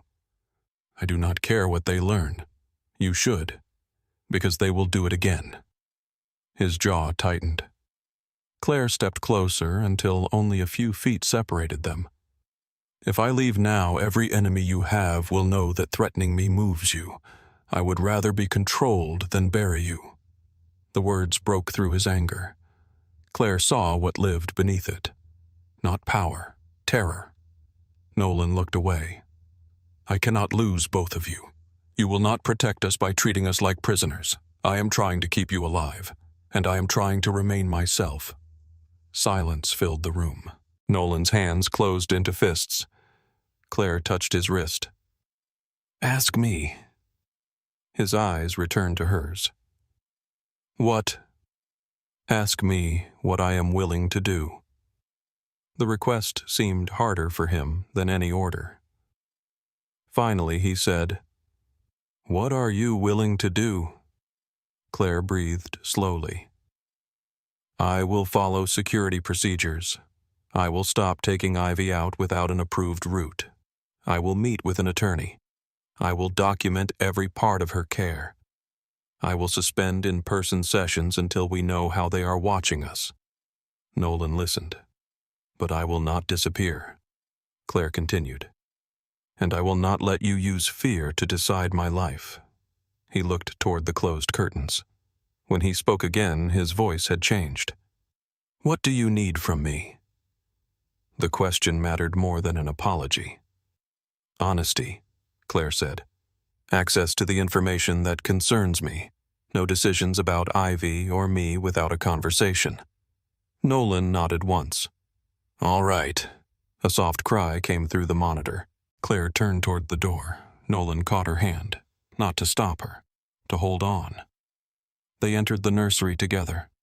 Ivy sat upright in the crib, confused by the darkness and the unfamiliar tension in the house. Nolan lifted her. She reached toward Claire. Claire placed one hand against Ivy's back while Nolan held her. For several minutes they stood beneath Rachel's photograph and listened to their daughter breathe. By 6 a.m, the penthouse had become a command center. Elias Shaw arrived carrying 2 laptops and a leather case filled with printed records. Marcus ordered every member of the residential security team into separate rooms for questioning. The curtains remained closed. The elevator was restricted. Claire sat at the dining table with Ivy while Elias examined the photographs. He was a quiet man in his early 50s with silver hair and eyes that seemed to notice details before anyone else understood they mattered. He studied the first image. This was taken from across the park. He moved to the next. Long lens, elevated position. Then the nursery photograph. Elias enlarged the reflection in the glass. There. Nolan leaned over his shoulder. Claire saw a pale rectangle reflected near the edge of the window. "What is it?" she asked. "A maintenance platform," Elias said. "The building uses them for exterior cleaning." Nolan looked toward Marcus. "Who had access building management contracted maintenance crews and our security office. Then someone inside approved it." Marcus's expression hardened. "I am checking every access record." Elias opened the anonymous letter again. "The writer understands legal pressure." Claire looked at the screen. "Because of the language, yes. Improper dependency, endangerment of a minor, coercive control. These are not random phrases. They sound designed to trigger investigations," Claire said. Elias glanced at her. "They are." Nolan moved behind her chair. Claire felt his presence, but not his touch. "Could Child Services remove Ivy?" he asked. "Not because of photographs," Claire said. "But an investigation creates uncertainty. A convincing liar can build momentum if no one is prepared." Nolan's face darkened. Elias closed the file. "The message is meant to do more than frighten Claire. It is meant to provoke me," Nolan said. Elias nodded. If you retaliate publicly, the accusations become easier to believe. If Claire leaves, you appear weakened. Either outcome benefits someone. Marcus entered with a tablet. The maintenance records were altered. Nolan looked at him. How an exterior cleaning request was added after the work supposedly occurred. The authorization came from a supervisor in residential security. Name: Caleb Morris. Nolan knew the man. Claire saw it in his expression. How long has he worked here? 4 years, Marcus said. Find him. He did not report this morning. Nolan reached for his phone. Claire stood. Nolan. He looked at her. No one touches him until Elias knows who paid him. A muscle moved in Nolan's jaw. He put a camera outside my daughter's window. And if you make him disappear, the person behind him remains hidden. Nolan did not answer. Elias watched the exchange with quiet interest. Then he said, Claire is right. Nolan looked at him. Elias did not look away. We need the chain, not one link. Nolan placed the phone on the table. Find him alive. By noon, Claire was sitting across from an independent family attorney named Rebecca Sloan. Rebecca had no connection to Nolan's businesses. Claire insisted on that before agreeing to the meeting. Rebecca reviewed the caregiver agreement, Ivy's medical records, Claire's employment history, and the pediatrician's reports. A child welfare consultant sat beside her making notes. Nolan remained in the room but did not speak unless asked. Rebecca looked at Claire. You began nursing Ivy without a prior medical evaluation. Yes. Why? She had consumed almost nothing that day. Her father consented. We arranged professional evaluation the following morning. Are you presenting yourself as her therapist? No. Have you billed Nolan for psychological services? No. Do you maintain separate finances? Yes. Do you have unrestricted access to transportation and communication? Yes. Can you leave this residence at any time? Claire looked toward Nolan. Yes. Rebecca followed her gaze. I need the answer to come from you. It does. Rebecca nodded. What is your legal role in Ivy's life? Claire hesitated. I am her caregiver and Nolan's partner. That is emotionally clear. It is legally vague. Nolan leaned forward. What do you recommend? Temporary medical authorization, documented caregiver status, and an emergency guardianship plan. If something happens to you, Ivy's future should not depend on whoever reaches the courthouse first. Nolan's face became still. Claire felt the implications. Rachel's family, Nolan's relatives, the men who depended on his power. Any of them might claim Ivy if he died. Rebecca continued. We also need a clear record that Claire is preserving Ivy's relationship with her biological mother's family. Claire looked at Nolan. He lowered his gaze. Rachel's parents lived in Charleston. They had not seen Ivy since the funeral. Nolan had avoided them because their grief felt like accusation. Claire spoke carefully. They should be part of her life. Nolan did not respond at once. Then he nodded. Arrange a meeting. Rebecca looked between them. That will help legally, but it matters for reasons beyond an investigation. Nolan's expression suggested he understood. The next 3 days were consumed by records interviews and security changes. Claire documented Ivy's feeding schedule, weight gain, medical visits, and developmental progress. The pediatrician provided a written statement confirming that Ivy had improved under a structured plan involving multiple caregivers. The lactation consultant confirmed that Claire's nursing relationship with Ivy was medically supervised and supplemented appropriately. Claire notified her licensing attorney that anonymous accusations might be filed. Every step made her feel less helpless. It also made the threat more real. On the 4th afternoon, Owen Blake sent her a message. I need to warn you before this gets worse. Claire read it twice. Nolan was across the room speaking with Elias. He noticed her expression immediately. "Who is it, Owen?" The room changed. Nolan crossed toward her. "What does he want?" "He says he wants to warn me." "You are not meeting him." Claire looked up. Nolan stopped himself. He took a breath. "What do you want to do?" The correction was deliberate. Claire appreciated it. "I want to hear what he knows. Then we control the location." "I choose the location." Nolan's jaw tightened, but he nodded. Claire selected a hotel cafe near the courthouse. Public, bright, crowded at midday. Marcus sat in the lobby. Another security officer waited near the entrance. Nolan remained in a car across the street. Claire entered alone. Owen was already seated. He looked almost unchanged. Expensive shirt, carefully styled hair, the same restrained smile he used before saying something cruel. He stood as she approached. "You look good." Claire did not sit immediately. "What do you know?" Owen's smile faded. "You always were direct when you were angry." "I am not angry. You should be." Claire sat. Owen glanced toward the lobby. "Is Pierce watching? That is not your concern. It should be yours." A waiter approached. Claire declined coffee. Owen ordered one, delaying the conversation as he always had. When they were alone again, he leaned forward. "You are in danger." "From whom?" "From Nolan Pierce." Claire watched his face. He believed part of what he was saying. That made him more useful to whoever had contacted him.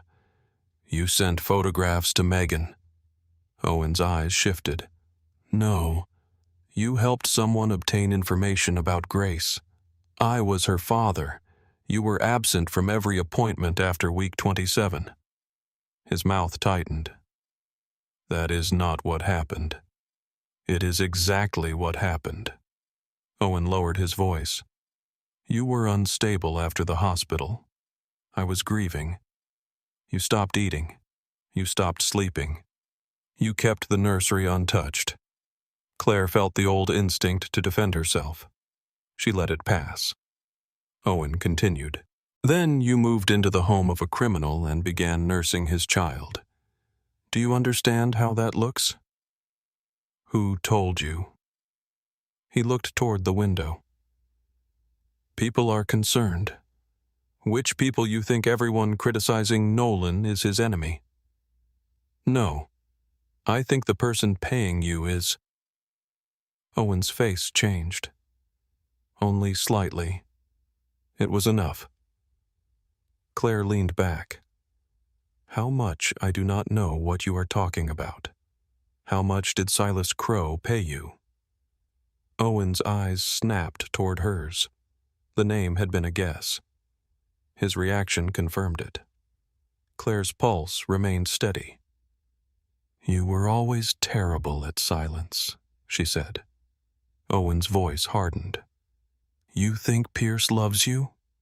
This is not about Nolan. It is always about the man you choose to hide behind." Claire looked at him. For years, Owen had made every disagreement a referendum on her judgment. Every feeling became evidence of instability. Every boundary became an attack against him. The pattern was still there. It simply no longer controlled her.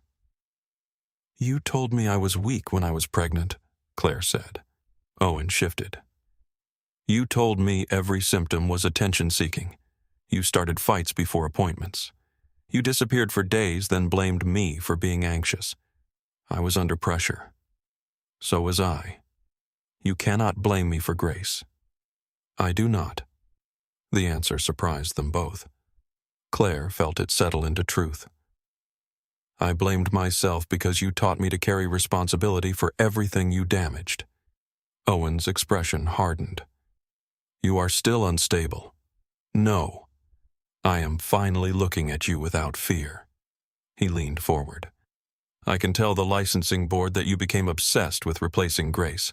You can. I can tell Child Services Pierce manipulated you. You can tell them anything you want." Owen stared. Claire continued. but they will also receive your bank records." His face went pale. "You do not have my bank records. Not yet." Claire stood. Owen reached for her wrist. Marcus appeared before his fingers touched her. Owen pulled back. Claire looked down at him. "You do not get to rewrite what happened because someone finally found a price for your cruelty." She left the cafe without looking back. Nolan was waiting beside the car. He searched her face. "Did he touch you?" "No." "What did he say?" "Enough." Claire entered the car. Nolan sat beside her. For several blocks, neither spoke. Then Claire said, "Crow is paying him." Nolan's expression became cold. "I will handle it. We will handle it." He looked at her. Claire continued, "Owen wants a reaction. Crow wants one too." Nolan's hand closed over hers. "I hate that you had to see him. I needed to." "Why?" "Because the last time I left Owen, I believed I was running away." She looked through the window. "Today I knew I was walking out." The annual dinner took place 2 nights later. Savannah's major organizations gathered once a year in a restored hotel overlooking the river.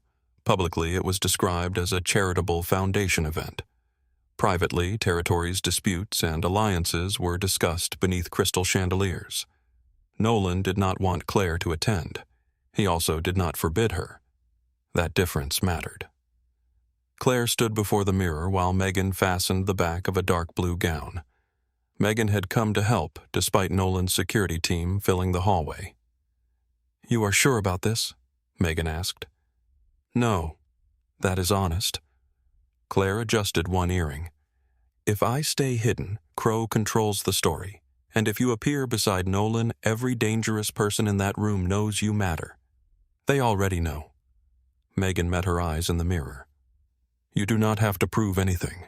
I am not proving it to them." Then who Claire thought of the photographs. Owen's face. Nolan asking what she needed. Myself. Nolan waited in the living room wearing a black tuxedo. He looked at Claire without speaking. For one brief second, the crime boss vanished. A man simply looked at the woman he loved. "You are staring," Claire said. "I know." Megan kissed Claire's cheek. "Call me the second you leave." "I will." When the elevator doors closed, Nolan offered Claire his hand. "You can change your mind. So can you. I cannot. Then neither can I." The hotel ballroom glittered with gold light. Men in tailored suits stood beside women who observed more than they revealed. Conversations quieted as Nolan and Claire entered. Nolan placed one hand at the center of her back, not to direct her, to make the declaration visible. Claire felt every gaze in the room. Marcus remained several steps behind them. Elias disappeared into the crowd. Nolan introduced Claire to 3 family leaders and 2 attorneys. No one asked how they met. Everyone already knew. Silas Crow approached near the end of dinner. He was older than Claire expected. Silver hair, warm smile, a voice polished by decades of making threats sound like hospitality. Nolan. Silas. Their handshake lasted 1 second too long. Silas turned toward Claire. "So this is Claire Donovan." She offered her hand. "You know my name. Savannah has been speaking of little else." Nolan's expression remained calm. Silas smiled at Claire. "I expected someone more fragile. People often confuse grief with weakness." His eyes sharpened. Then he smiled again. "I hear you have taken a remarkable interest in the Pierce child. Ivy has a name." "Of course." Silas lifted his glass. "Still, child welfare investigations can become unpleasant even when accusations begin with something as harmless as photographs." Claire felt Nolan become still beside her. The phrase had never appeared publicly. Only the anonymous letter used the words, "child welfare investigations." Claire looked directly at Silas. That sounds like personal experience? His smile thinned. I have seen families destroyed by misunderstanding. Then you know how dangerous it is to create one. Silas's eyes held hers. For the first time, the warmth left his face. Nolan once understood that attachments are liabilities. Claire answered before Nolan could. Then you should be worried. Silas lifted one eyebrow. Why, he has more to fight for now. Nolan's hand moved slightly against Claire's back. Silas studied both of them. Then he stepped away. You are brave, Miss Donovan. No, Claire said. I am informed. Silas left without replying. Nolan leaned closer. You heard it. Yes. Child welfare investigations. The exact phrase. Elias appeared near them moments later. Claire repeated the conversation. His expression did not change, but he left the ballroom immediately. The financial trail became visible within 48 hours. Silas had paid a private surveillance company through 3 consulting firms. The company had transferred money to Caleb Morris, the missing security supervisor. Another payment reached Owen through a legal advisory account. A former child welfare consultant had received money to draft the anonymous complaint. The plan was larger than intimidation. Crow wanted Nolan to react violently. He intended to use the reaction as proof that Nolan had violated the mountain settlement. Neutral families would withdraw their support. Crow would take the port routes while Nolan defended himself from law enforcement and internal rebellion. Marcus located Caleb at a motel outside Atlanta. He is willing to talk, Marcus said. Nolan stood behind his desk. Bring him in. Where Nolan looked toward Claire, she sat near the window with Ivy. For a moment she saw the answer he would once have given. A warehouse, a locked room, pain until confession. Then Nolan looked back at Marcus. Take him to Elias. Record everything. His attorney can be present. Marcus blinked. His attorney, I want testimony that survives scrutiny. Marcus nodded. After he left, Claire approached Nolan. You chose differently. His expression remained grim. Do not mistake restraint for forgiveness. I do not. If Crow had touched Ivy, there would be no council meeting. Claire stopped in front of him, but he did not. No. And that matters. Nolan looked at her. I am trying. I know. The closed council gathered 3 nights later in a private room beneath the same riverfront hotel. No spouses attended. No outside guards entered. Claire was the only exception. Silas objected when she took the chair beside Nolan. This is internal business. Claire placed a folder on the table. I am the subject of the threat. You are a distraction. Nolan's voice turned cold. She stays. The other leaders remained silent. Silas sat. Elias presented the evidence without drama. Bank transfers, messages, surveillance invoices, statements from Caleb and the child welfare consultant, a recording of Owen negotiating payment for a second accusation. Silas listened with his hands folded. When Elias finished, the room remained silent. One of the neutral leaders looked at Silas. You targeted a child. I exposed weakness. You violated the settlement. Nolan violated tradition when he surrendered territory. Another man leaned forward. You compromised a shared residential system. My family uses that company. Silas looked around the table. His support was collapsing. He turned toward Nolan. You would destroy everything your father built for this woman. Nolan did not raise his voice. My father built a world where everyone near him became disposable. He glanced at Claire. I am building something that survives me. Silas laughed once. Love has made you weak. Claire opened the folder in front of her. No. Silas looked at her. Claire met his gaze. I made him harder for you to predict. Silas's smile disappeared. You think you belong at this table? I think you put me here when you photographed a child through her bedroom window. The leaders looked toward Silas. Claire continued, "You thought grief made me unstable. You thought Owen could frighten me back into silence. You thought Nolan would answer violence with violence because that is the only language you understand."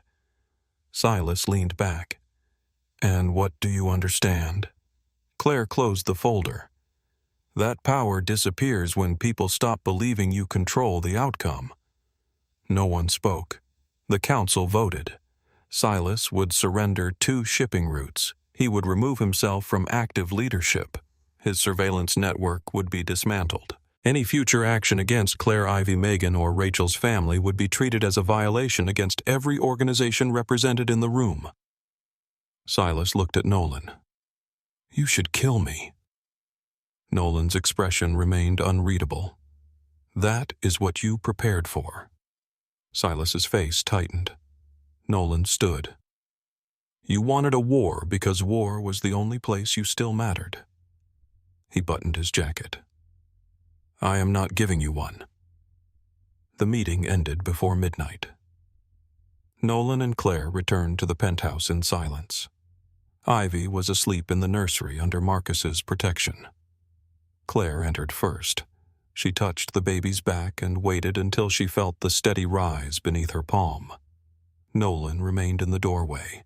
He looked exhausted, older. Claire crossed toward him. "It is over." "No," he said. "It is contained." She understood the difference. Nolan removed the weapon from beneath his jacket. He placed it inside the locked drawer beside the nursery and closed it. Then he held the key out to Claire. She looked at it. "What is this trust?" Claire closed his fingers around the key. "Trust is not giving me control of your weapon." "What is it?" "Letting me believe you can control yourself." Nolan looked at her for a long moment. "I do not know how to become a good man overnight." Claire touched his face. "Then become one decision at a time." His eyes closed briefly against her palm. When he opened them, something had softened. "I made another decision." Nolan reached inside his coat. He removed a small velvet box and held it between them. Claire stared at it. Nolan did not open the lid. Not yet. Nolan held the velvet box between them. Claire could hear Ivy breathing behind her. The nursery was dim except for the small lamp beside the crib. Rachel's photograph rested on the shelf, her smile caught forever in a summer afternoon. Nolan stood beneath it with exhaustion carved into his face and a ring hidden inside his hand. Claire looked at the box. "Are you asking me now?" "No." The answer surprised her. Nolan closed his fingers around it. "I bought this before the dinner.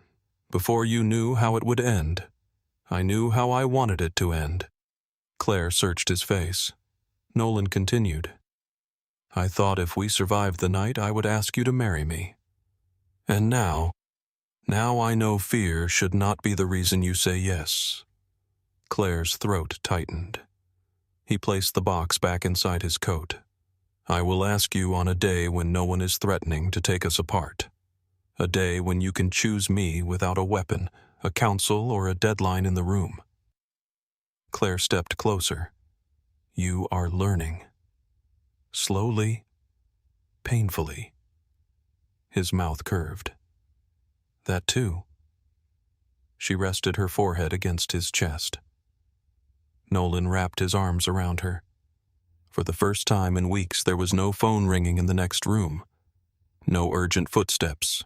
No whispered report waiting beyond the door. Only Ivy sleeping. Only Rachel watching from the photograph. Only the two of them standing in the quiet after a storm neither had believed they could survive without becoming worse people. The days that followed did not become simple. They became honest. Silas Crow left Savannah under the protection of men who no longer trusted him. His organization divided beneath new leadership. The shipping routes he had controlled were redistributed according to the council agreement. Caleb Morris, the security supervisor who had approved the surveillance platform, was arrested after Elias uncovered evidence of fraud and illegal payments. Nolan did not interfere with the investigation. Owen withdrew his accusations after his financial records became part of the case. He sent Claire one final message. "You ruined my life." Claire read it once, then she deleted it. For years, Owen had made her believe that every consequence he faced belonged to her. The message no longer had anywhere to live inside her. Rebecca Sloan completed the legal documents giving Claire temporary medical authority for Ivy. An emergency guardianship plan named Claire as Ivy's guardian if Nolan died or became unable to care for her. Nolan signed every page without hesitation. The final document was different. It preserved contact between Ivy and Rachel's parents. Nolan stared at the signature line for a long time. Claire sat beside him at the dining table. "You do not have to do it today." "Yes, I do." He picked up the pen. "I told myself I was protecting Ivy from their grief." "Were you no?" He signed. "I was protecting myself from seeing what Rachel's death did to them." Rachel's parents arrived from Charleston the following weekend. Her mother Evelyn stood in the penthouse doorway holding a small knitted blanket. Her husband Thomas remained beside her with both hands in his coat pockets. Neither looked at Nolan first. They looked at Ivy. Evelyn began to cry. Ivy stared at her uncertain. Claire held the baby but did not step forward until Nolan spoke. "This is your grandmother." His voice nearly failed on the last word. Evelyn approached slowly. Claire placed Ivy in her arms. The older woman held her granddaughter against the blanket and closed her eyes. "Rachel used to sleep with this," she whispered. "She carried it everywhere until she was 6. Thomas turned toward the window, struggling to control his face. Nolan stood alone near the doorway. Claire touched his back. Evelyn looked at him. "You should have called us." "I know. We thought you blamed Rachel." Nolan's eyes closed briefly. "I blamed everyone." Evelyn looked down at Ivy. "Even her." For a while. The truth hurt the room. Nolan did not protect himself from it. "I heard Rachel every time Ivy cried. I kept handing her to other people because I could not separate my daughter from the worst night of my life." Evelyn's expression hardened. Claire feared she might leave. Instead, Evelyn crossed the space between them and struck Nolan once across the face. The sound shocked everyone. Nolan did not move. Evelyn began to sob. Then she pulled him into her arms. Nolan remained stiff for 1 second. After that, he held her like a son who had forgotten he was allowed to grieve with someone else. Claire turned away and gave them privacy. Ivy reached toward the knitted blanket and laughed. In the following weeks, the penthouse changed. Rachel's photographs appeared in the nursery, the living room, and the hallway outside Nolan's office. Thomas brought boxes of records Rachel had loved. Evelyn told stories Nolan had never heard. Rachel once climbed out of a second-floor window because her father had forbidden her from attending a concert. She hated thunder but loved standing outside after a storm. She wanted to name Ivy after the vines that covered her childhood home. Claire listened to every story. She wrote some of them down for Ivy. Nolan began seeing a grief counselor in Charleston. He did not tell anyone in his organization. Claire did not ask him to. One evening he returned from a session and stood in the kitchen while Claire prepared Ivy's dinner. "My father never apologized for anything." Claire looked at him. "Is that what you talked about?" "Partly." Nolan watched Ivy crush a piece of banana in her fist. He believed apology gave other people power. "And what do you believe I think refusing to apologize gives the past power?" Claire smiled slightly. "That sounds expensive." "It is." He kissed the top of her head. Nolan also began changing his businesses. The first closure involved a shipping company that had generated millions through routes Claire knew were not entirely legal. Marcus argued with him in the office for nearly an hour. "You close that operation, Crow's old partners will move in. Let them. We lose leverage. We lose exposure. We lose money." Nolan looked toward the nursery monitor on his desk. I can make more money." Marcus lowered his voice. "You may not be able to rebuild the authority. Then I build something else." The company closed within a month. Several men left Nolan's organization, others stayed. Nolan invested more heavily in his legal freight businesses and security firms.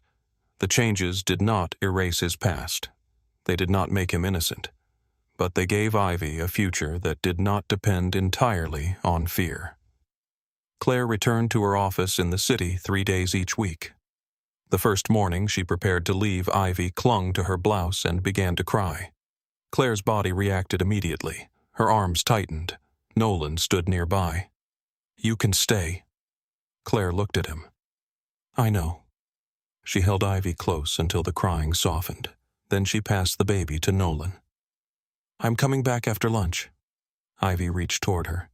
Claire nearly took her back. Instead, she kissed Ivy's forehead. "You are safe with your father."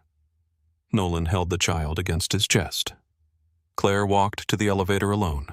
She cried before the doors reached the lobby, but she did not turn around. At noon, Nolan sent a photograph. Ivy sat in the kitchen with banana on her face and Marcus's tie in her fist. Claire laughed in the middle of the sidewalk. She returned after her final session. Ivy crawled toward her from across the living room. Claire dropped to her knees and opened her arms. The baby reached her, then turned back toward Nolan, as if making sure he remained where she had left him. He did. Claire understood then that Ivy was not learning to depend on one person. She was learning that love could remain even when someone left the room. Near the end of spring, Claire asked Nolan to drive with her beyond the city. They followed a narrow road through fields washed in afternoon light. Nolan looked at the small trees in the back of the vehicle. "You bought these without asking me." "Yes." "What are they, magnolias? Where are we planting them?" "You will see." Claire directed him to a quiet piece of land Nolan owned outside Savannah.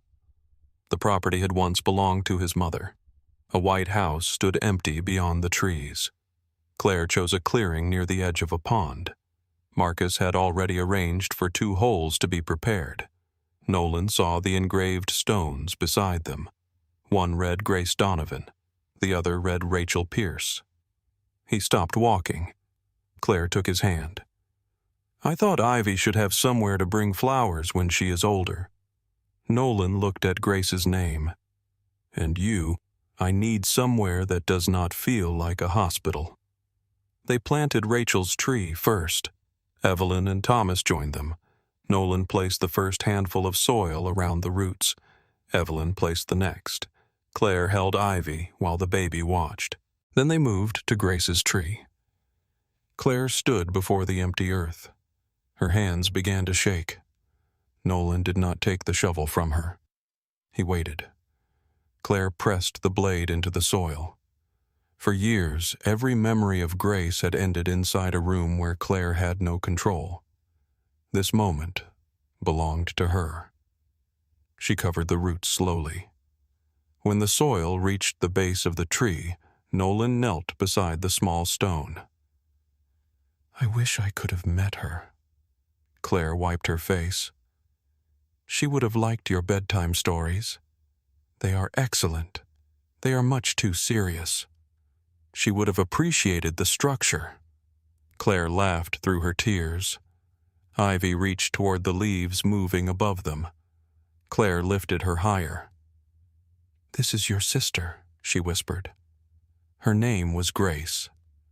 Nolan stood beside her. Neither Rachel nor Grace disappeared, so the 3 of them could become a family. Their names remained. Their love remained. The pain changed shape around it. By early summer, Ivy was almost 1 year old. She could stand without holding furniture. Walking remained a dangerous experiment. One evening, Claire sat on the rug several feet from Nolan. Ivy stood between them. Nolan held out both hands. "Come here, little star." Ivy looked at him, then at Claire.